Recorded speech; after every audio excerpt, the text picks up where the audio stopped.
السلام عليكم ورحمة الله وبركاته. كسو دواada Asruni Channel. Asruni maanta waxay idin wadaa face mask maasha Allah ee aad u fiican. Waxaa ka sameynaa malab liin isku darsanayna inta wax kusoo shubtay bariiska oo boodada rice flour iyo xawaaye malab waxaa ku darsanaya lemon juice waxaa ku darsanaya waxaa la dhahaa yogurt maasha Allah maska cajiib waay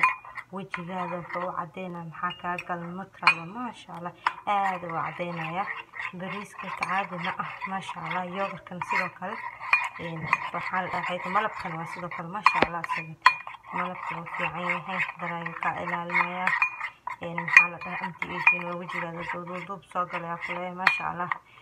taaga bariiskana maasha Allah wuu ka cadeynaa matraba midowga dhan ay kugu reebeen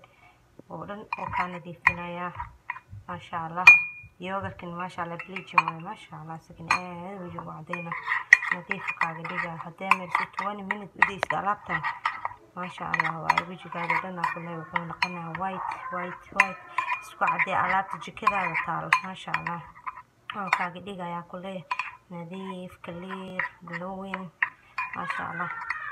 يلا سو تجاربية سو دواada channelkayga wax badan kala faa'iidi doona ma sha Allah hada ka hesho fiidiyodeeda subscribe like share saaxiibada la wadaag ma sha Allah tabarakallah wax badan kala faa'iidi doona insha Allah